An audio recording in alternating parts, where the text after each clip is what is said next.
Oi, oi, oi, galerinha, como é que vocês estão? Tudo show? Bom, nós vamos dar início ao 8º podcast do canal de Farmacologia Clínica da Unicristos e hoje nós vamos falar um pouquinho sobre benzodiazepínicos. Inicialmente, nós precisamos entender o conceito de ansiedade quando nós vamos abordar o conteúdo de benzodiazepínicos, né? E ansiedade é um estado emocional que há um sentimento de insegurança, de angústia, de aflição, uma grande inquietação, né, e impaciência. Pode ser expressa também essa ansiedade por um humor ansioso ou um comportamento agressivo. Nada mais é do que uma desregulação do sistema nervoso simpático. Sempre tem aquela questão da ansiedade normal, né? Aquela ansiedade que todos sentem ao fazer algo considerado muito importante para a pessoa, como antes de uma prova, cria aquele momento de apreensão. Então, acredito que todos sintam um pouco de ansiedade, algum momento, né? Mas, fugindo dessa ansiedade considerada normal, tem também aquela ansiedade patológica. É uma ansiedade que ela vai envolver a questão do medo, da sensação geral de ansiedade, do transtorno de ansiedade social. Vai envolver também um transtorno de estresse pós-traumático e alguns pacientes podem apresentar TOC. E como nós devemos proceder nesse caso? Será que a abordagem farmacológica, a sedação consciente, ela deve ser a primeira opção? Não. A abordagem farmacológica é uma terapia coadjuvante, pois a abordagem psicológica é que deve ser a primeira opção nesses casos de ansiedade patológica. Ao abordar os fármacos que tratam dessa ansiedade, nós podemos destacar os agentes ansiolíticos, né, os hipnóticos sedativos. E aí elenca-se os benzodiazepínicos, óxido nitroso, os barbitúricos e alguns outros hipnóticos recentes. Vale ressaltar que os barbitúricos, né, foram utilizados até os anos 60. Só que por ele causar uma depressão cardiovascular severa, viu-se que não era tão interessante o seu uso. Esses agentes sedativos, hipnóticos ou hipnóticos sedativos, como vocês preferirem, eles produzem sedação, produzem sono, inconsciência, anestesia cirúrgica, coma e depressão respiratória e da função cardiovascular dependendo da dose. Então, tudo vai depender da dosagem, né, do tempo que aquele medicamento vai ficar no organismo, qual medicamento que você está passando pro paciente, tudo vai depender do que o paciente está realmente precisando, né? Se você quer induzir o sono, se você quer induzir a inconsciência, ou quer dar uma anestesia cirúrgica, então tudo vai depender da necessidade.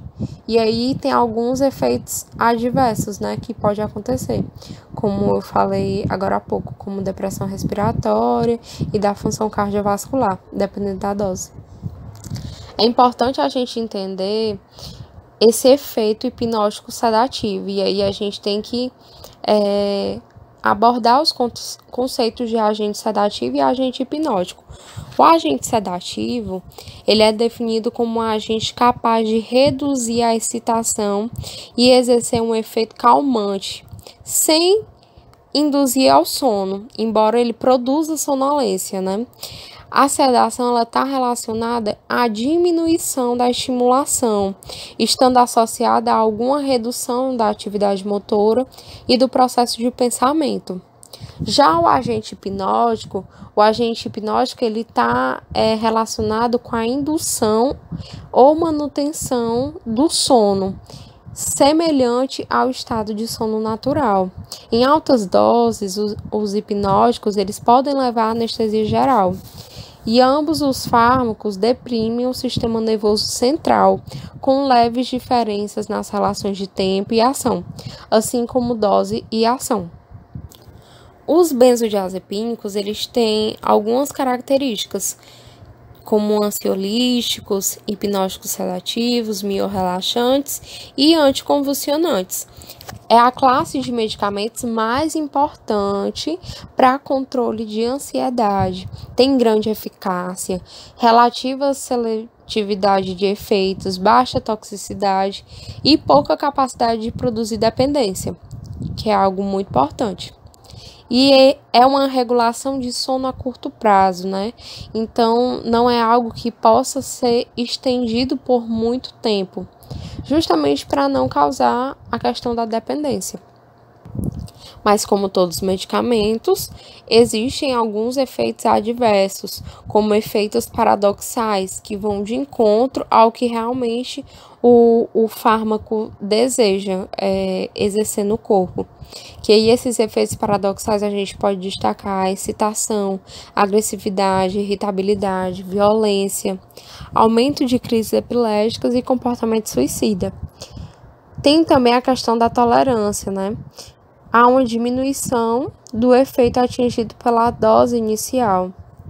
A questão da dependência, onde há sinais e sintomas desagradáveis após a suspensão abrupta do uso de qualquer substância. Tem também a questão da superdosagem, onde os benzodiazepínicos podem ter efeitos tóxicos decorrentes da superdosagem aguda. E aí, junto ao álcool, ou depressores do sistema nervoso central, pode ocasionar depressão respiratória grave e ocasionar mortes.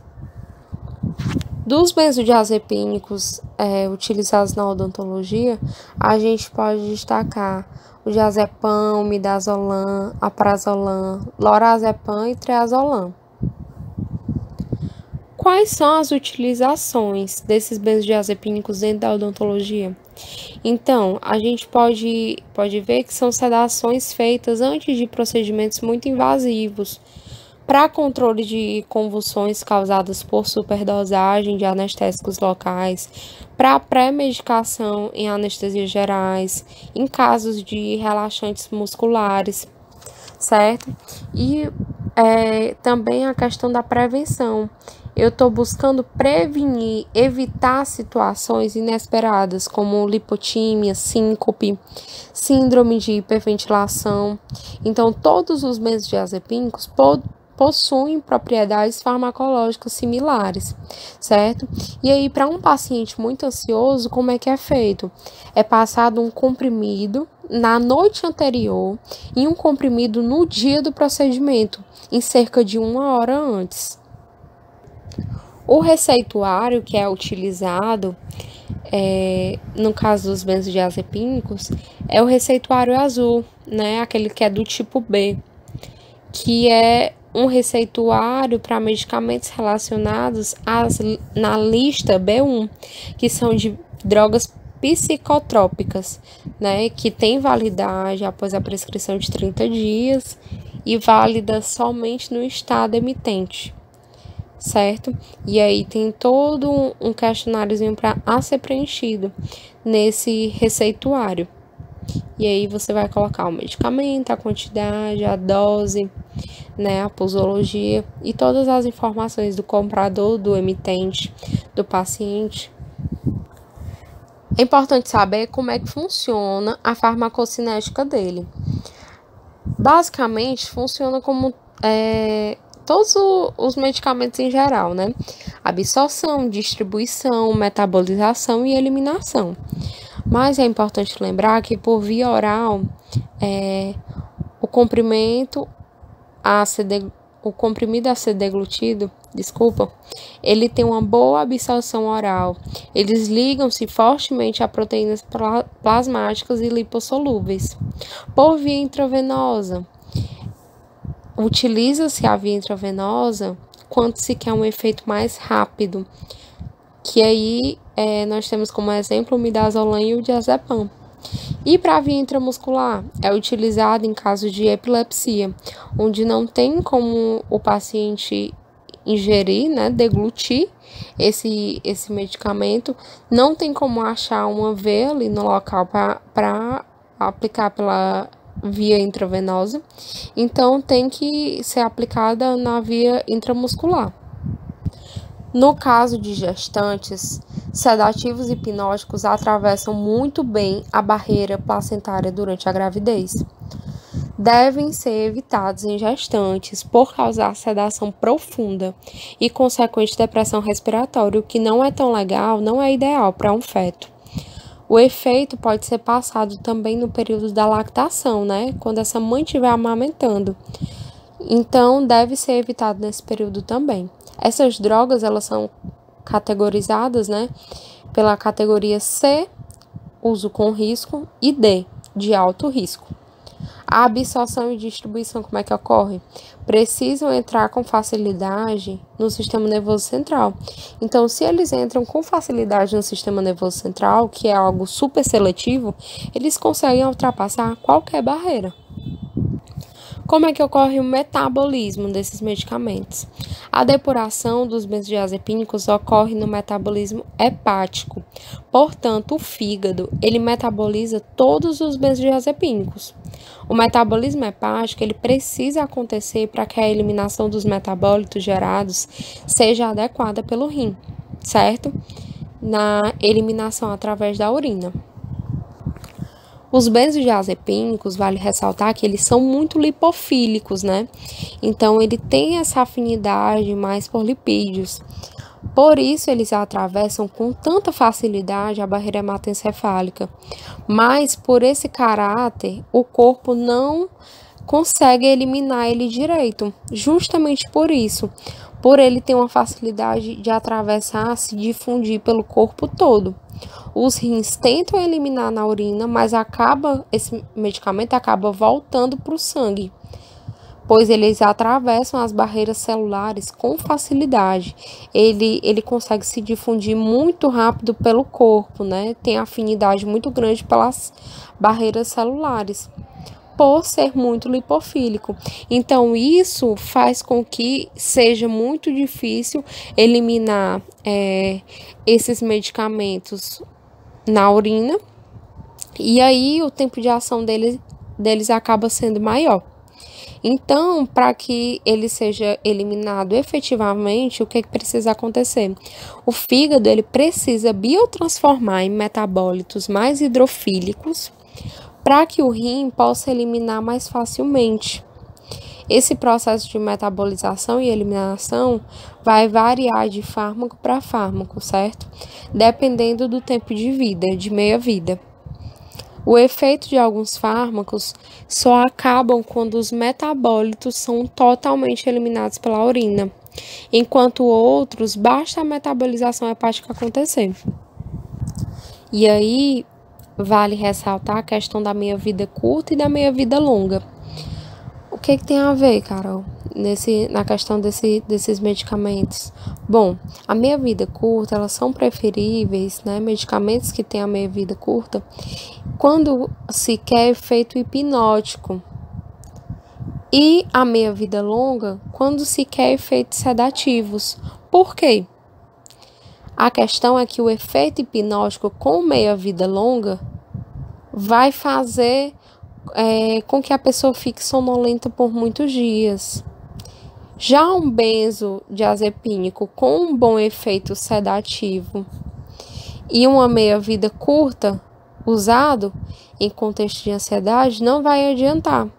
Então, o que é interessante é que se tem um efeito hipnótico em um fármaco de meia-vida curta, para a pessoa não ficar sonolenta por muitos dias, e um efeito sedativo com meia-vida longa, para que possa ser mais prolongado o tratamento dessa questão da ansiedade.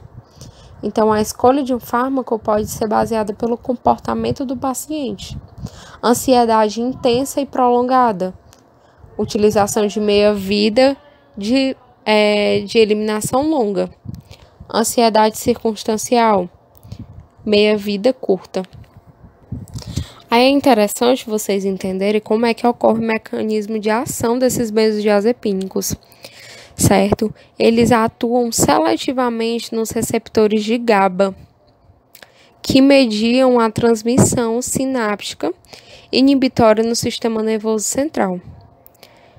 Há uma intensificação a resposta ao GABA, facilitando assim a abertura do canal de cloreto. O GABA, o que é o GABA? O GABA ele é o principal neurotransmissor inibitório do sistema nervoso central e ele exerce sua função atuando em diversos receptores, como GABA-A, GABA-B, GABA-C. Então, o receptor GABA-A é um dos canais iônicos na membrana da célula, que precisam de um ligante para se abrir, que no caso o ligante é o GABA, certo? E é responsável por mediar os efeitos do GABA, certo? E aí possui um sítio de ligação onde o GABA chega no receptor GABA-A e abre. Digamos, vamos supor aqui, que o receptor GABA-A é uma porta com maçaneta, importante, né? Porque senão você não entra nem sai. Essa porta com essa maçaneta. E o GABA, que é esse neurotransmissor, é uma pessoa que vai pegar na maçaneta da porta e vai se ligar nessa maçaneta e vai abrir essa porta. A partir do momento que o GABA, que é essa pessoa, vai se ligar na porta, que é o GABA-A, ele vai abrir a porta e vai permitir com que o cloreto entre, né?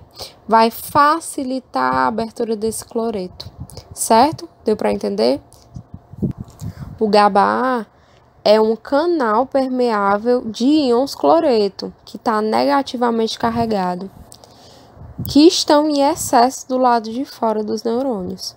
Quando os canais se abrem, há um influxo desse cloreto para dentro dos neurônios, né? Para que ele se abra, o que é que precisa acontecer? O GABA precisa se ligar ao GABA-A, tornando o interior dos neurônios, assim, um estado de maior negatividade elétrica. E aí ocorre o quê? A inibição.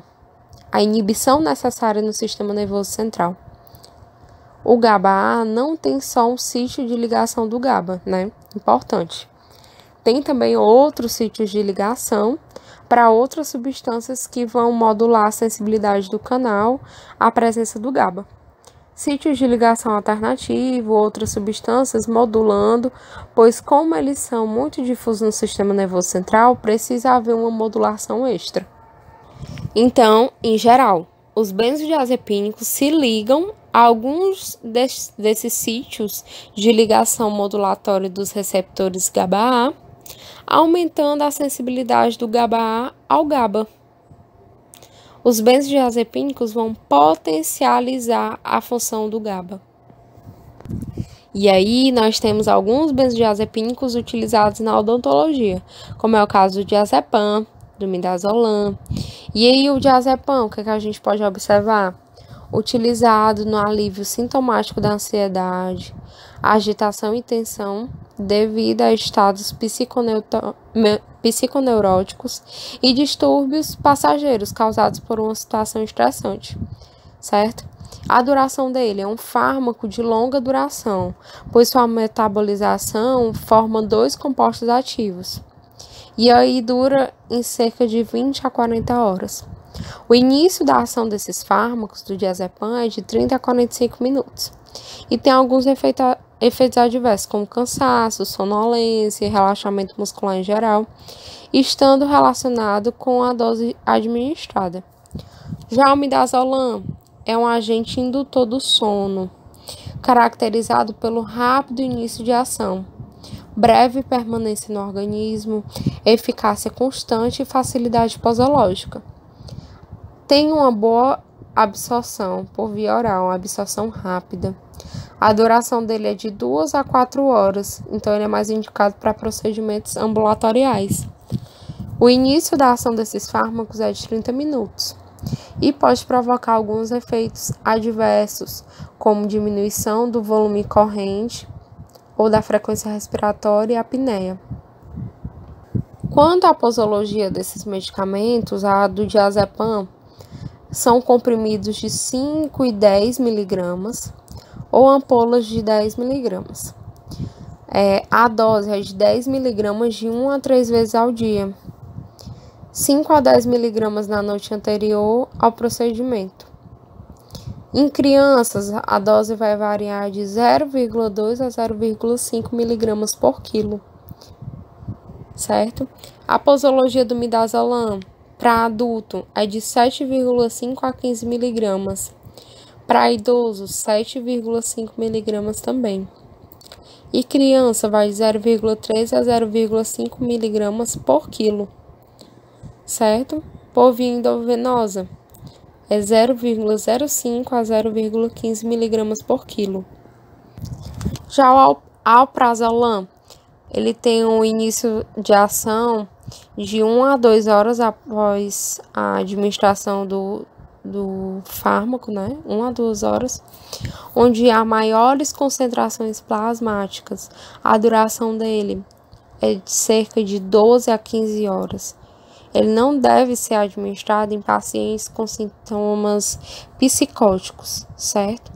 E os sintomas, ansiedade, podem variavelmente incluir ansiedade, tensão, medo, apreensão, certo? E algumas manifestações somáticas variadas.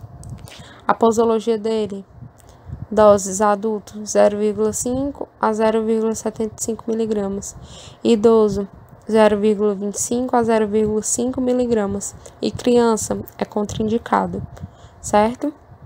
E é isso, gente. Espero que vocês tenham entendido, absorvido bem esse conteúdo. Qualquer dúvida pode entrar em contato comigo, né? Caroline Rodrigues, ou com a Letícia, certo? Ou então entre em contato, se você for de outro semestre, né? Com os monitores, ou atuais monitores, ou então entre em contato com algum professor que saiba desse conteúdo e possa lhe ajudar, tá certo? Fiquem com Deus, fiquem bem e estamos aqui para qualquer coisa, certo? Beijo, tchau, tchau. Não esqueçam de se inscrever no canal para acompanhar os outros podcasts.